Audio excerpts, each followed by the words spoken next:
ತರಗತಿ ಕನ್ನಡ ಗದ್ಯ ಭಾಗ 4 ಎದೆಗೆ ಬಿದ್ದ ಅಕ್ಷರ ಪ್ರಶ್ನೋತ್ತರಗಳು. ಮುಖ್ಯ ಪ್ರಶ್ನೆ 2 ಕೊಟ್ಟಿರುವ ಪ್ರಶ್ನೆಗಳಿಗೆ 3-4 ವಾಕ್ಯಗಳಲ್ಲಿ ಉತ್ತರಿಸಿ.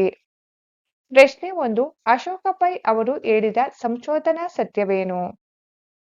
ಉತ್ತರ ಒಂದು ಕೊಠಡಿಯಲ್ಲಿ ಕುಳಿತು ಟೆಲಿವಿಷನ್ ನೋಡುತ್ತಾ ಕುಳಿತಿರುವ ಕೆಲವು ಜನರು ಮತ್ತು ಇನ್ನೊಂದು ಕೊಠಡಿಯಲ್ಲಿ ಇದರ ಅರಿವಿಲ್ಲದೆ ತಮ್ಮಷ್ಟಕ್ಕೆ ತಾವು ಮಾತನಾಡುತ್ತಾ ಕುಳಿತಿರುವ ಜನರು ಇದ್ದಾಗ ಟೆಲಿವಿಷನ್ನಲ್ಲಿ ಮೂಡಿ ಬರುವ ಕೊಲೆ ದೃಶ್ಯವು ನೋಡುವವರ ಮನಸ್ಸಿನ ಮೇಲೆ ದುಃಖವನ್ನುಂಟು ಮಾಡುತ್ತದೆ. ಅದೇ ರೀತಿ ನೋಡದ ಇನ್ನೊಂದು ಕೊಠಡಿಯಲ್ಲಿ ಇರುವವರ ಮೇಲೆಯೂ ಆ ದೃಶ್ಯ ಸ್ವಲ್ಪ ಮಟ್ಟಿಗೆ ದುಗುಡವನ್ನುಂಟು ಮಾಡುವುದು.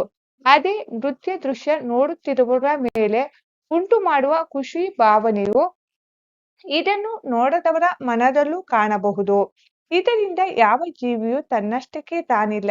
ಯಾವುದೇ ಒಂದು ಜೀವಿಗೆ ಆಗುವ ದುಃಖ ದುಮ್ಮಾನ ಪರಿಸರದಲ್ಲಿ ಉಸಿರಾಡುವ ಎಲ್ಲ ಜೀವಿಗಳಲ್ಲಿ ಕಂಪನವುಂಟು ಮಾಡಿ ಜೀವಿ ಸಂಕುಲ ಒಂದೇ ಎಂದು ಹೇಳುವ ಸಂಶೋಧನಾ ಸತ್ಯವನ್ನು ಉದಾಹರಣೆಯ ಮೂಲಕ ಅಶೋಕ ಪೈ ಅವರು ಹೇಳುವರು. ಪ್ರಶ್ನೆ 2 ವಚನಕಾರರ ದೃಷ್ಟಿಯಲ್ಲಿ ಅರಿವು ಎಂದರೆ ಏನು ವಿವರಿಸಿ. ಉತ್ತರ ವಚನಕಾರರ ದೃಷ್ಟಿಯಲ್ಲಿ ಅರಿವು ಎಂದರೆ ತನ್ನಷ್ಟಕ್ಕೆ ತಾನು ಇರುವ ಕೇವಲ ತಿಳುವಳಿಕೆ ಜ್ಞಾನ ಮಾತ್ರ ಅಲ್ಲ. ಅದು ಕ್ರಿಯೆಯ ಅನುಭವದಿಂದ ಒಡಮೂಡುವುದು. ಅದು ಕೇಳಿ ತಿಳಿದಿದ್ದಲ್ಲ. ಕ್ರಿಯೆಯಲ್ಲಿ ಮೂಡಿದ ತಿಳುವಳಿಕೆ. ಅದು ತರ್ಕವಲ್ಲ. ನಡೆಯಿಂದ ನುಡಿ ಹುಟ್ಟಿದರೆ ಅದು ಅರಿವು.